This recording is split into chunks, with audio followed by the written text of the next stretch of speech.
الشيطان الرجيم بسم الله الرحمن الرحيم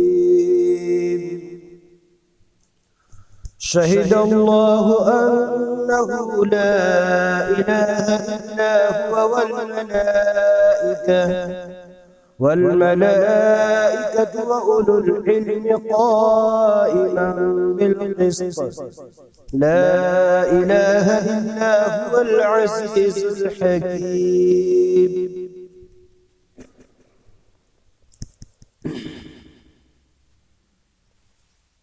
اس سورت کو توحید کے مضمون سے شروع کیا گیا. شروع کے اندر توحید کا مضمون آیا، بیچ کے اندر اسی کے تعلق سے کچھ باتیں اور مسائل تھے.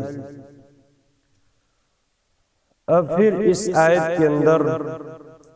توحید کا ہی مضمون ہے اور اس کی شہادت کے لیے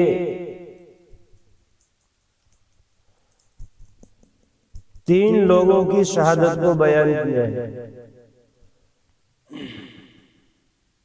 ایک تو اللہ نے خود اس بات کی شہادت دی ہے، گواہی دی ہے کہ اللہ کے سوا کوئی بندگی اور عبادت کے لائق نہیں ہے، ایک اللہ ہی معبود ہے. اور دوسری گواہی فرشتوں نے دی، اللہ کے مقرب جو فرشتے ہیں، اللہ کی قدرت کو جنہوں نے اپنے آنکھوں سے دیکھا تو وہ بھی اللہ کی وحدانیت کی اور توحید کی گواہی دیتے ہیں. تیسرے انبیاء علیہ السلام اور عام علماء السلام کہ جنہوں نے توحید کی گواہی دی کہ اللہ ہی ایک معبود ہے.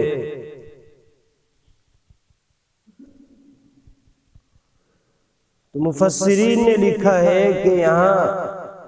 اس آیت کے اندر وہ اولو العلم جو ٹکڑا ہے کہ علم والوں نے، علماء نے بھی گواہی دی ہے. اللہ نے علماء کی فضیلت کو بیان کیا ہے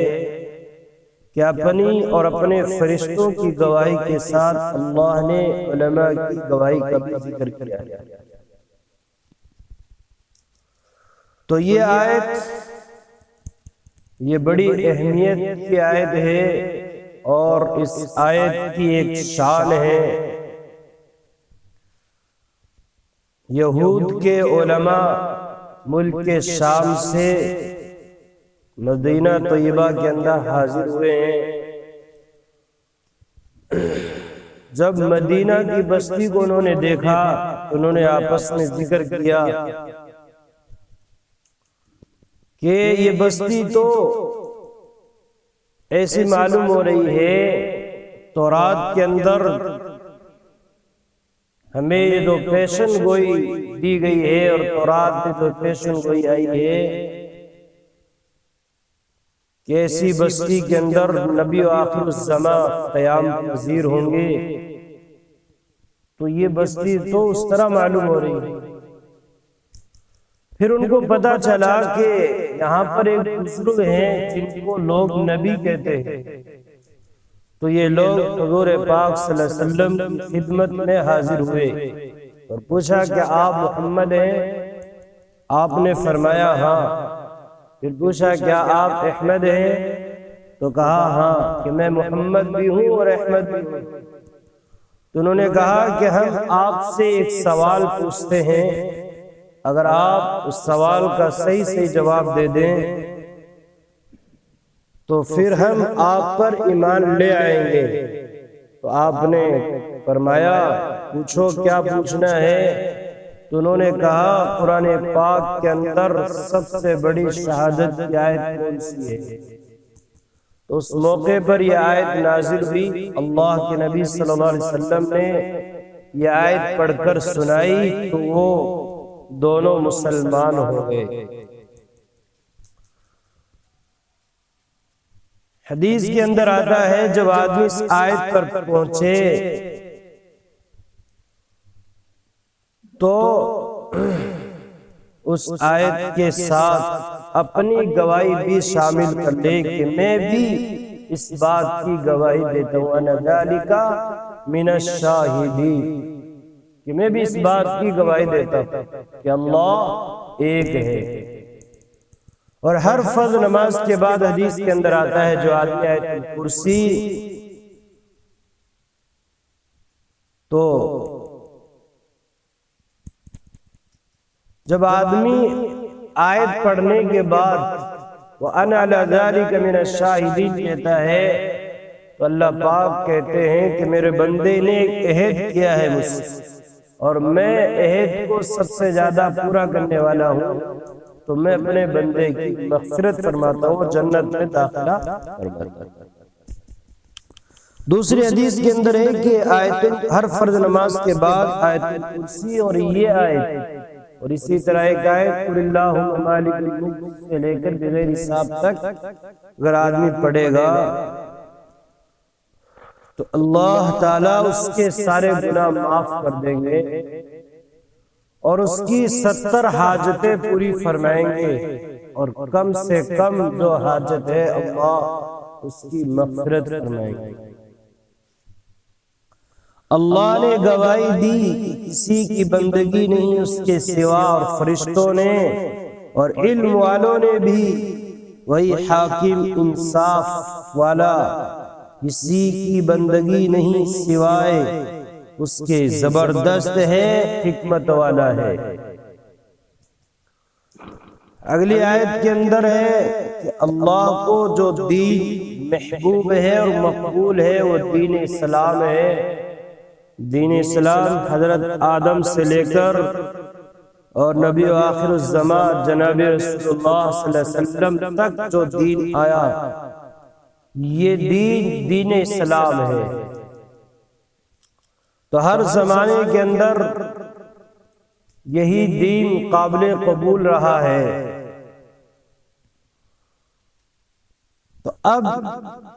حضور پاک صلی اللہ علیہ وسلم کے ساتھ اس کو اب خاص کر دیا گیا، کیونکہ حضور پاک صلی اللہ علیہ وسلم کے بعد اب سارے جتنی بھی شریعتیں نبیوں کو دی گئی تھی وہ ساری منسوخ ہو گئی، اور اب حضور پاک صلی اللہ علیہ وسلم کی شریعت چلے گی۔ تو اس لیے بعض موقع پر اس کو خصوصیت سے بیان کر دیا جاتا ہے کہ دین اسلام وہ دین اسلام جو جناب رسول اللہ صلی اللہ علیہ وسلم کو دیا گیا، ورنہ تو ہر نبی کو یہی دین دیا گیا۔ ان الدین عند اللہ الاسلام وما اختلف الذین اوتوا الكتاب الا من بعد ما جاءهم العلم بغيا بينهم ومن يكفر بآيات الله فإن الله سريع الحساب۔ بے شک دین جو ہے اللہ کے ہاں سو یہی مسلمانی، حکم برداری، یعنی اسلام کے معنی اپنے آپ اللہ کے حوالے کر دینا، فرما برداری اور اطاعت کرنا۔ اب جو لوگ محمد صلی اللہ علیہ وسلم پر ایمان نہیں لاتے، حالانکہ اس سے پہلے یہ دین رہا دین اسلام اور اب بھی یہ دین اسلام ہے، اور یہود و نصارہ جن کو کتابیں دی گئی وہ اختلاف کرتے ہیں، تو یہ نہیں کہ یہ سمجھتے نہیں، سب کچھ جانتے ہیں سمجھتے ہیں، لیکن مسلمانوں کی ہٹ درمی اور حسد کی بنیاد پر ان کو حسد ہے اور حب جاہ اور حب مال کی بدولت یہ لوگ اسلام کا اور دین کا انکار کرتے ہیں، حالانکہ پیچھے سے یہی دین اسلام چلتا آ رہا ہے۔ اور مخالف نہیں ہوئے کتاب والے مگر جب ان کو معلوم ہو چکا آپس کی ضد اور حسد سے اور جو کوئی انکار کرے اللہ کے حکموں کا تو اللہ جلدی حساب لینے والا ہے۔ اب معلوم ہو جانے کے بعد بھی اگر یہ اسلام کو قبول نہ کرے اور نجران والے آپ سے بحث و مباحثہ کریں تو آپ ان کو یہ کہہ دو کہ میرا کام تو تم تک بات پہنچانا ہے، میں نے پہنچا دی، میں نے تو اپنے آپ کو اللہ کے حوالے کیا ہے اور میں مسلمان ہوں، میں دین اسلام کو قبول کرتا ہوں اور یہ بات میں نے تم تک بھی پہنچائی، اور اللہ تعالی ہر بندے کی ساری حرکتوں کو دیکھ رہا ہے، جان رہا ہے۔ اس لیے اگر تم بحث و مباحثہ کرتے ہو اور انکار کرتے ہو، اللہ تعالیٰ اس چیز کو بھی جانتے ہیں اور بہت جلد اللہ تعالیٰ جو ہے اس کے بارے میں فیصلہ کرتے ہیں۔ فَإِنْ حَاجُّوكَ فَقُلْ أَسْلَمْتُ وَجْهِيَ لِلَّهِ وَمَنِ اتَّبَعَنِ وَقُلْ لِلَّذِينَ أُوتُوا الْكِتَابَ وَالْأُمِّيِّينَ أَسْلَمْتُمْ فَإِنْ أَسْلَمُوا فَقَدِ اهْتَدَوْا وَإِنْ تَوَلَّوْا فَإِنَّمَا عَلَيْكَ الْبَلَاغُ وَاللَّهُ بَصِيرٌ بِالْعِبَادِ۔ پھر بھی اگر تجھ سے جھگڑیں تو کہہ دے میں نے تابع کیا اپنا منہ اللہ کے حکم پر، اور انہوں نے بھی جو کہ میرے ساتھ ہے میرے ماننے والے، اور کہہ دے کتاب والوں کو اور ان پڑھوں کو کہ تم بھی تابع ہوتے ہو، پھر اگر وہ تابع ہوئے تو انہوں نے راہ پائی سیدھی، اگر وہ اسلام قبول کر لے گویا کہ وہ راہ راست پر آگے، اور اگر منہ پھیر لے انکار کر دے تو تیرے ذمے صرف پہنچا دینا ہے، تو تم نے اپنی ذمہ داری پوری کر لی، اب تم پر اس کے بارے میں کوئی مطالبہ نہیں، اور اللہ کی نگاہ میں ہے سارے بندے، اللہ سب کے حرکتوں کو دیکھ رہا ہے،